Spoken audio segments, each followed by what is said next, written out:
So if you people remember, in the previous class, we have studied about the preparation method of ozone, where I told you that it is going to be an endothermic process, where heat is required in order to convert your oxygen into your ozone.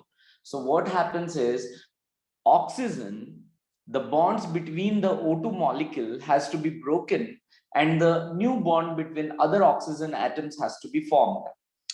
During this process, heat has to be supplied to the oxygen atoms. Now, that heat is supplied in the form of a silent electrical discharge, because we know that our oxygen is a combustible gas. So it is possible that if we are giving any amount of heat in the form of fire or in the form of sparks, it may immediately catch fire. So we have to be very careful when we are preparing the ozone. Not so that is why we have something called as ozonizers.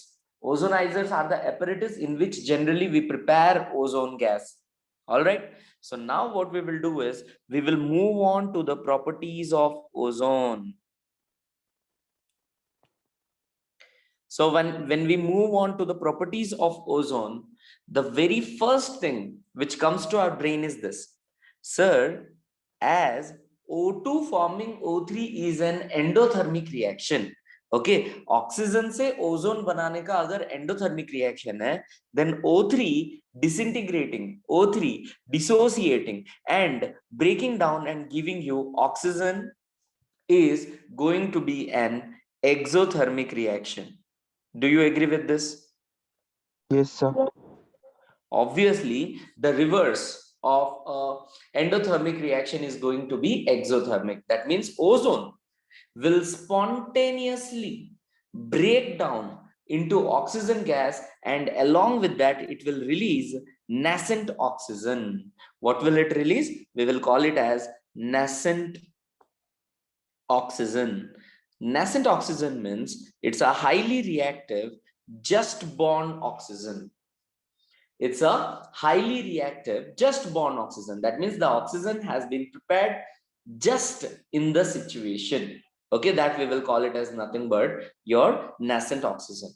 Now, as ozone has this capacity to break down in order to give nascent oxygens like this, it acts as a very good oxidizing agent. It acts as a very good oxidizing agent.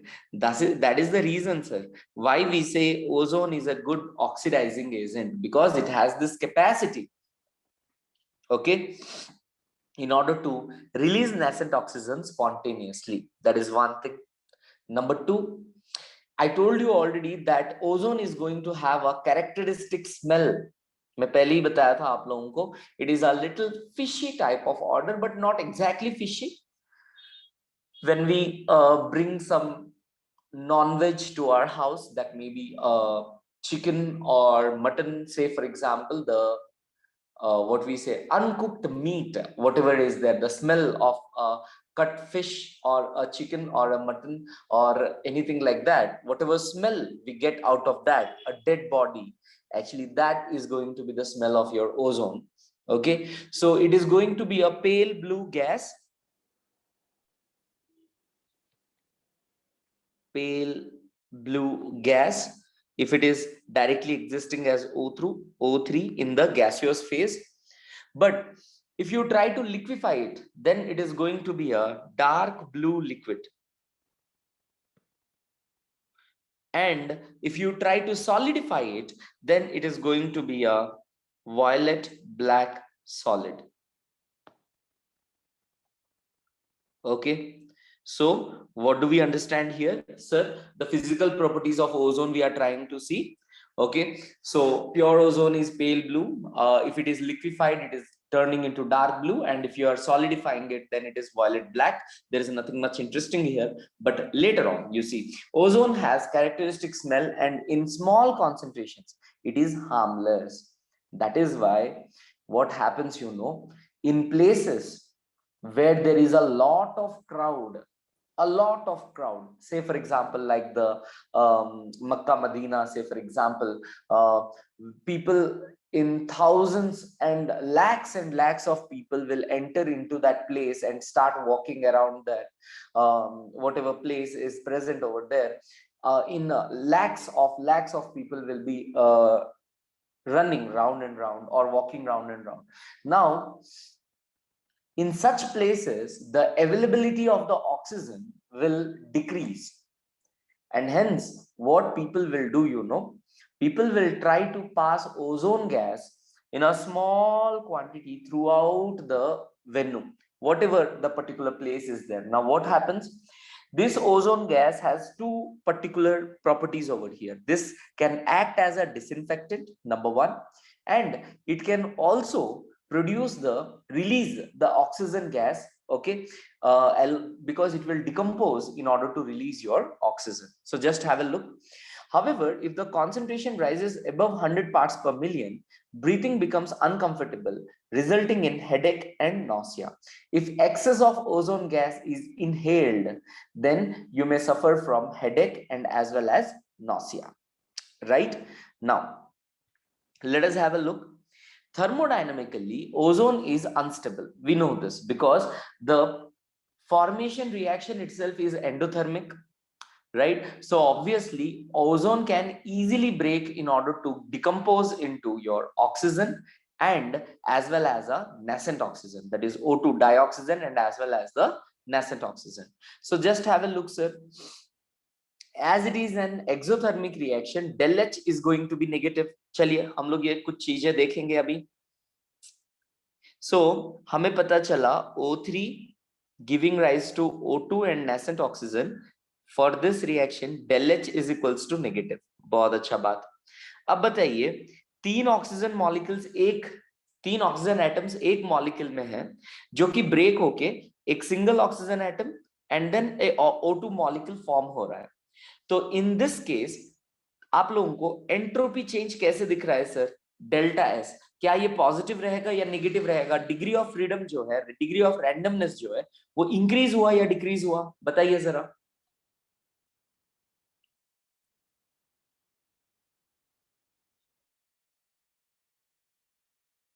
Decrease हुआ. कैसे हो तुम लोग रे?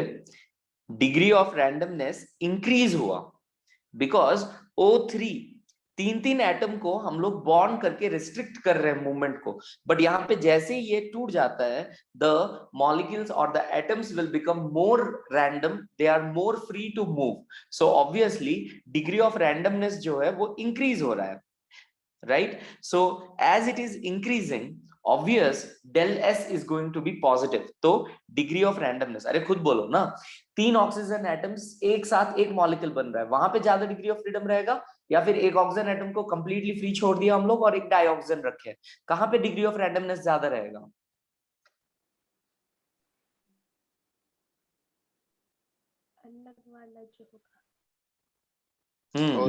Sir. और बाकी सब लोग अगर चुप ही रहना है ना सर, तो एक काम कीजिए आप लोग,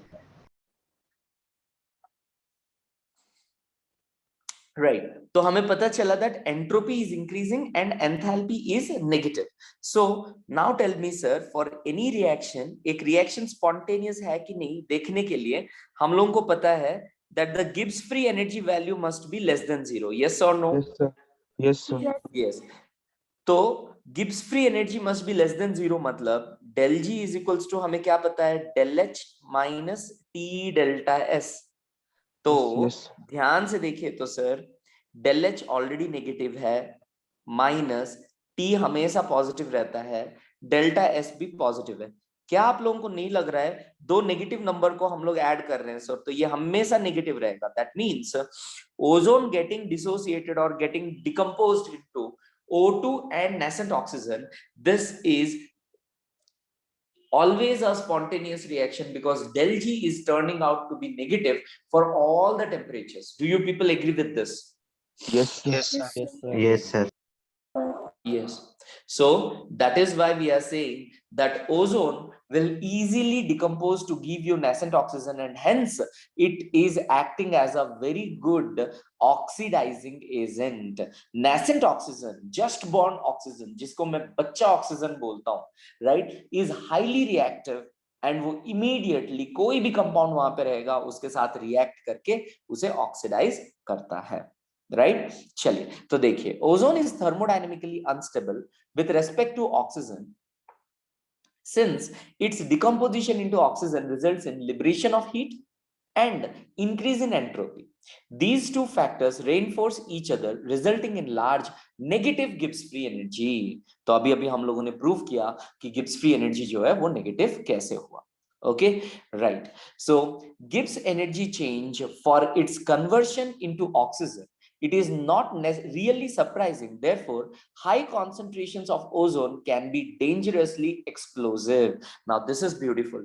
What happens if we are storing excess of ozone in a tank, and what happens is slowly all of this oxygen, that is your ozone, will decompose into O2 and nascent oxygen.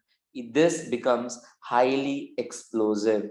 Even a small spark can make this complete apparatus and the setup to explode. Okay, so that is why we are saying if you want to store ozone, that has to be very properly stored, because it can easily decompose into oxygen and nascent oxygen, which can catch fire very easily, right? Next, moving ahead, due to the ease with which it liberates atoms of nascent oxygen, it acts as a powerful oxidizing agent. ये मैं पहले ही बता चुका हूं, it is a very powerful oxidizing agent. Okay, now let us see some oxidizing characteristics of our ozone. So have a look, sir. If I am taking lead sulfide and if I am treating it with ozone, it will immediately oxidize the sulfide into sulfate. It is oxidizing sulfide, which is in -2 oxidation state, to your +6 oxidation state. That means it is converting -2 into +6. That means it is a strong oxidizing agent. क्या आप लोगों को ये बात समझ में आ रहा है? Yes, sir. Yes. अच्छे से सोचिए, कितना स्ट्रॉन्ग ऑक्सीडाइजिंग एजेंट होगा कि -2 से सीधा ले गया इसको +6. Think about this. It is losing almost 8 electrons over here, right? So that is why it is a very strong oxidizing agent. In the same way, you see, if I treat it with iodine, 2I- if I am taking, and if I am treating it with O3 in the presence of little water, because ये जो I- है ये aqueous phase में ही exist करेगा, इसीलिए water add कर रहे हैं हम लोग यहाँ पे. Immediately I- will oxidize to I2. That means what? It is losing electrons, it is getting oxidized, and it is forming a iodine molecule plus O2 plus 2OH-. This is going to be your reaction. So in this way, you are seeing that ozone is acting as a very strong oxidizing agent, where a sulfide is getting directly oxidized into a sulfate, and the iodide ion is directly getting oxidized into iodine gas, that is your I2 gas. Now the next two paragraphs which I am going to study, or which I am going to teach you, are one of the most important processes. Okay, you people can put a star mark over there, though we have never got a question from JE or NEET right from this particular part, but you can surely expect a question, because this is something which people skip. So just have a look. When ozone reacts with an excess of potassium iodide solution, okay, what happens when ozone reacts with an excess of potassium iodide solution? Just have a look, such a beautiful thing it is. It of potassium iodide solution buffered with a borate buffer. Now this potassium iodide solution is buffered with a borate buffer. Now what is the meaning of a buffer and what is a borate buffer? Let us understand this. A buffer solution means the one, even on adding a small amount of acid or a small amount of base in it, its pH value does not change. Okay, equilibrium में हम लोग देखे थे sir इस चीज को, क्या देखे थे सर? बफर सॉल्यूशंस वो सॉल्यूशंस होते हैं जिनमें स्मॉल अमाउंट ऑफ अगर हम लोग एसिड या फिर बेस को डालते हैं तो इसमें क्या नहीं होता है सर? इसमें पीएच वैल्यू जो है वो चेंज नहीं होगा। सोचो, मैंने थोड़ा सा एसिड डाल दिया बट स्टिल उसका पीएच वैल्यू जो है वो चेंज नहीं हुआ। क्या आप लोगों को कोई एग्जाम्पल पता है ऐसा बफर सॉल्यूशन का?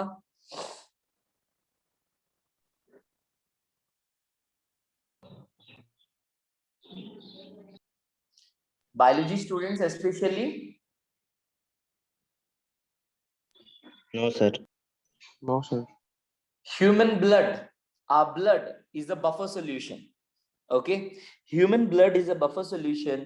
A small quantity of acid or a small quantity of base cannot change the pH of our blood.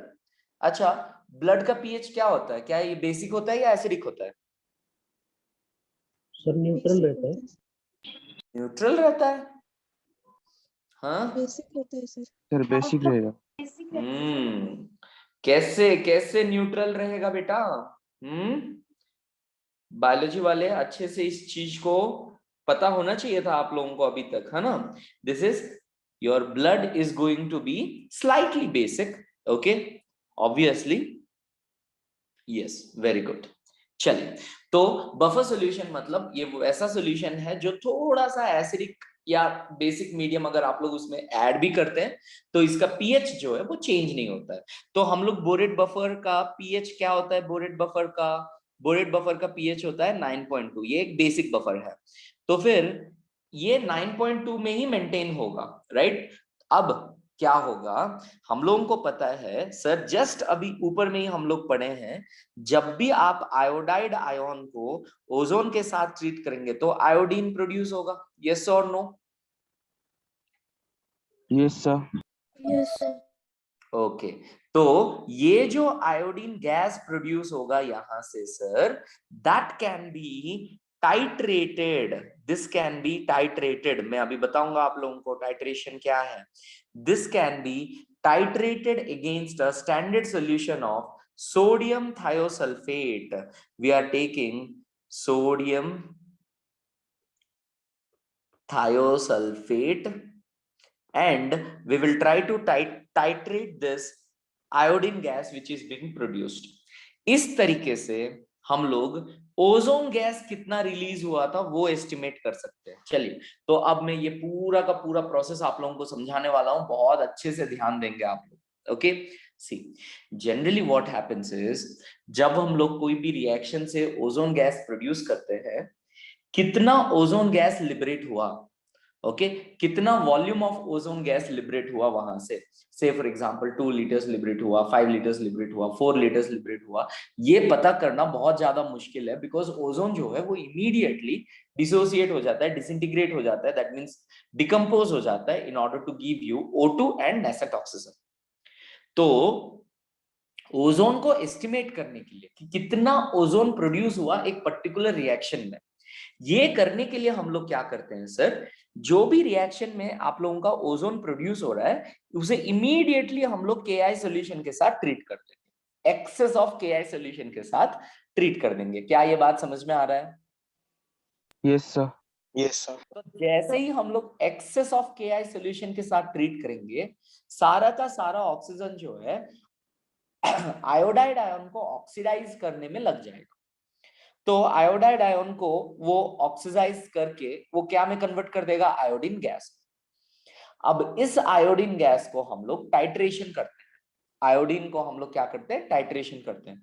अगर आप लोगों को याद है तो मैंने बताया था आप लोगों को, टाइट्रेशन में ब्यूरेट में हम लोग जो है KMnO4 ले लेते हैं और हम लोग एक फ्लास्क में एक स्टैंडर्ड सोल्यूशन लेते हैं, ओके, जो कि हम लोगों का जिसका कॉन्सेंट्रेशन पता रहता है, और उसके बाद small small small small drops में हम लोग वहां पे जो है सोल्यूशन को ड्रॉप करते हैं, जिससे हम लोगों को जो है पता चलता है, जिससे हम लोगों को क्लियरली पता चलता है कि कलर चेंज जहां पे होगा, इंडिकेटर से कलर चेंज जहां पे न्यूट्रलाइजेशन होके कलर चेंज होगा, एग्जैक्टली पता चल जाएगा कितना वॉल्यूम या फिर कितना कॉन्सेंट्रेशन ऑफ KMnO4 हम लोग लिए थे।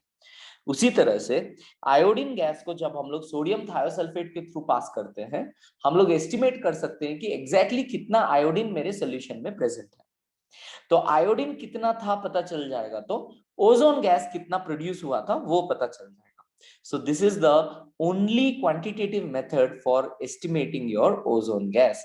इसके अलावा मतलब ये one of the best methods है in order to estimate your ozone gas. क्या ये समझ में आया? Yes, sir. Yes, sir. Now, Yes. remembering this is very important because I am expecting that this year, surely there may be a question from estimation of your ozone gas, either in your JEE mains or in your NEET. Okay, because this is one important part for understanding, sir. So what is it? Once again, sir, in order to estimate ozone, first of all, the ozone gas is passed through potassium iodide solution. Iodide ion के presence में immediately ozone जो है iodide को oxidise करेगा, I2 gas में convert करेगा। जितना भी वॉल्यूम ऑफ I2 प्रोड्यूस हो रहा है उसको हम लोग टाइट्रेट कर सकते हैं सोडियम थायोसल्फेट के साथ। तो एस्टिमेट हो जाएगा कि कितना आयोडीन लिबरेट हुआ था। कितना आयोडीन लिबरेट हुआ पता करने से हम लोगों को पता चल जाएगा कितना ओजोन प्रोड्यूस हुआ। नाउ अब तुम लोगों के दिमाग में चल रहा होगा कि सर आप आयोडीन पहले बनाए फिर उसको टाइट्रेट किए, क्या आप डायरेक्टली ओजोन गैस को टाइट्रेट नहीं कर सकते? The answer is no. हम लोग डायरेक्टली ओजोन गैस को टाइट्रेट नहीं कर सकते because it is a strong oxidising agent. तो इससे टाइट्रेशन डायरेक्ट नहीं होता है, इसीलिए हम लोग आयोडीन में कन्वर्ट करते हैं। आयोडीन गैस को टाइट्रेट करके पीछे आते हैं, कैलकुलेशंस करते हैं कि ओजोन गैस कितना लिबरेट हुआ था। क्या ये क्लियर है? Yes, sir. Yes, sir. Very good. Now we are saying that experiments have shown that nitrogen monoxide, that is your nitrous oxide, combines rapidly with ozone and it will convert ozone into dioxygen and it itself will get converted into nitrogen dioxide. क्या आप लोगों को लग रहा है कि मैंने आप लोगों को ये रिएक्शन इससे पहले भी बताया है?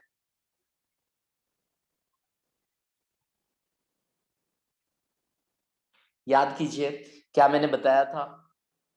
From the supersonic jets and as well as our fighter jets and as well as the aeroplanes which fly at high altitudes, in their engines at high temperature हम लोगों का नाइट्रस ऑक्साइड वो release करते हैं, nitrogen monoxide, Yes, sir. Nitrogen oxidised. ये nitrogen monoxide ozone layer में जैसे ही जाता है वो इमीडिएटली ओजोन लेयर के साथ रिएक्ट करके nitrogen dioxide and oxygen gas produce कर देता है, जिसके वजह से ओजोन लेयर में डिप्लीशन होता है। याद कीजिए सर, हम लोग इसके बारे में Yes, बात sir. किए। Yes, sir. हाँ sir. Yes. Okay. So once वो रीच होता है वैसे धीरे धीरे डिप्लीशन होता है, राइट? सो जनरली हम लोगों का जो व्हीकल्स रहते हैं, that may be your normal automobiles like a bike और a car and all, under normal conditions अगर टेम्परेचर इंजन ऑयल यूज करते हैं हम लोग, इंजन का कंडीशंस को टेम्परेचर्स को काफी लो रखने की कोशिश करते हैं ताकि नाइट्रोजन जो है ऑक्सीडाइज होकर नाइट्रस ऑक्साइड या नाइट्रोजन डाइऑक्साइड ना बने, because it will act as a pollutant. Okay, right. Now we will move ahead. Another threat to this ozone layer is probably posed by the use of freons. What are these? These are freons. Okay, ये पहले बहुत ज्यादा use होता था, CFCs, chlorofluorocarbons, and as well as freons which are used in generally aerosol sprays. Okay, and as well as your refrigerants, जो हमारा cooling systems होते हैं, एयर कंडीशनर्स, रेफ्रिजरेटर्स, इनमें हम लोग जनरली इसको यूज करते हैं, राइट? तो इनमें CFCs and as well as तुम्हारे फ्रेयॉन्स रहते हैं जो कि हमारा ओजोन लेयर को डिप्लीट करने में काफी ज्यादा मतलब कंट्रीब्यूट करते हैं। सो इसीलिए in the year 1909 or 98 something, people banned the use of CFCs in your refrigeration systems. तो इसीलिए आजकल कोई भी क्लोरोफ्लोरोकार्बन्स को यूज नहीं करता है रेफ्रिजरेटर सिस्टम्स में, and as well as your air conditioning systems में।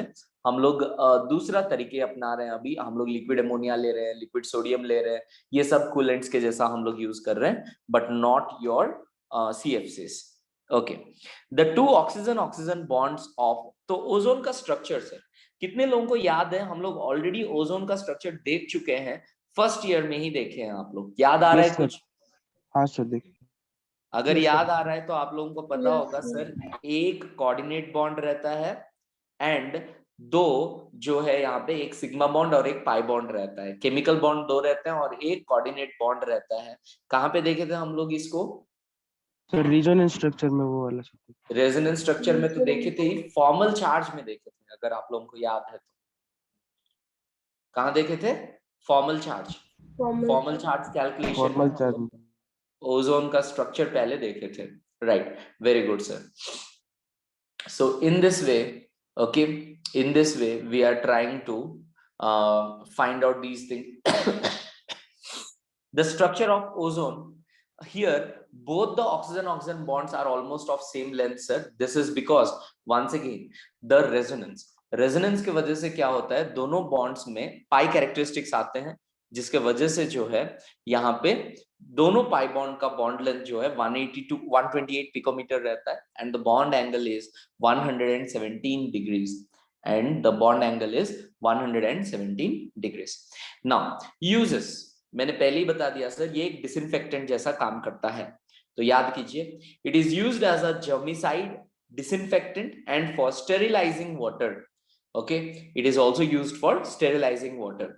It is also used for bleaching oils, ivory, flour, starch. Now you will see if you have bought papers from good company, or if you have bought, say for example, your what we say, notebooks in which you are scribbling, you are writing, these notebooks from a good company, you will see that behind that, below it will be written that chlorine free papers. That means during the bleaching of these papers they are not using chlorine.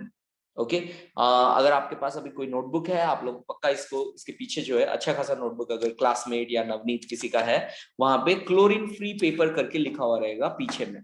Okay, now क्यों ऐसे लिखा हुआ रहता है? जो हम लोगों का पल्प, जहां से हम लोगों का पेपर बनता है सर, पहले लोग क्लोरीन यूज करते थे, लेकिन as it is used by students and kids in order to write mostly, इसको later on जो है ऑक्सी ब्लीच करना स्टार्ट किए। अब हम लोग क्लोरो ब्लीच नहीं करते हैं, chlorine bleach is harmful. okay, so that is why what happened is now they are not using chlorine bleach, rather they are using your oxygen bleach. So sir, ये bleaching का paper के साथ क्या लेना देना है? actually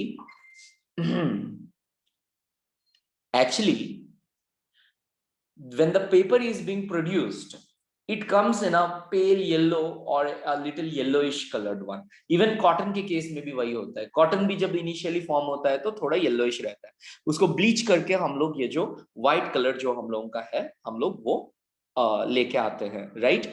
So even your ozone is used in the manufacture of potassium permanganate also. Okay, so these are the few things, the uses and as well as the properties of ozone.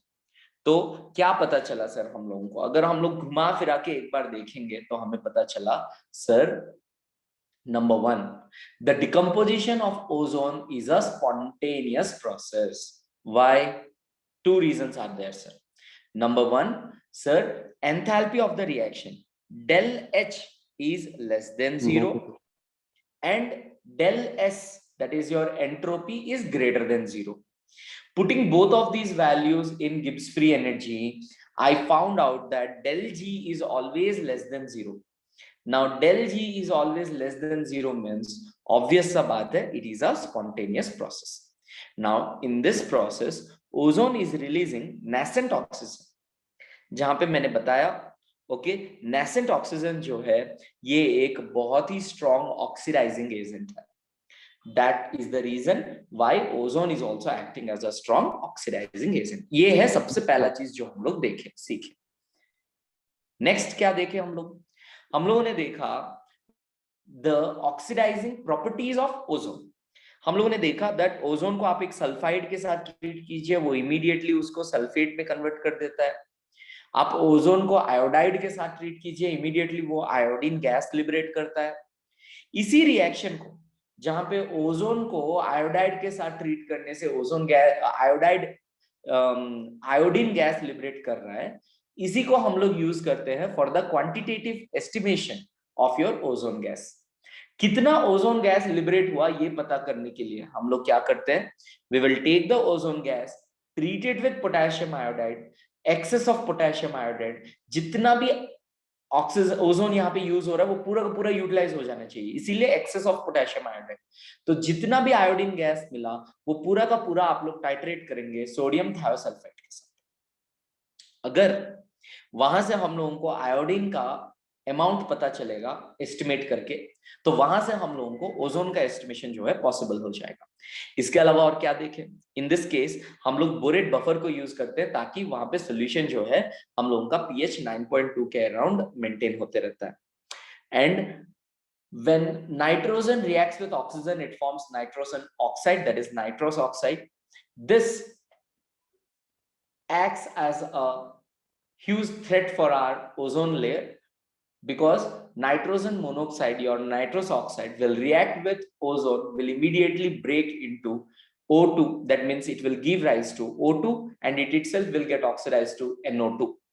Now this is a threat to the ozone layer, and as well as the freons and the CFCs which are used in refrigeration are also a threat for our ozone layer. तो इस चीज को हमें ध्यान में रखना है और इसे जितना कम हो सके उतना कम हमें यूज करना चाहिए। इसके अलावा क्या देखें हम लोग, ओजोन का स्ट्रक्चर देखे जहां पे हम लोगों ने बताया इनका बॉन्ड एंगल 117 डिग्रीज होता है।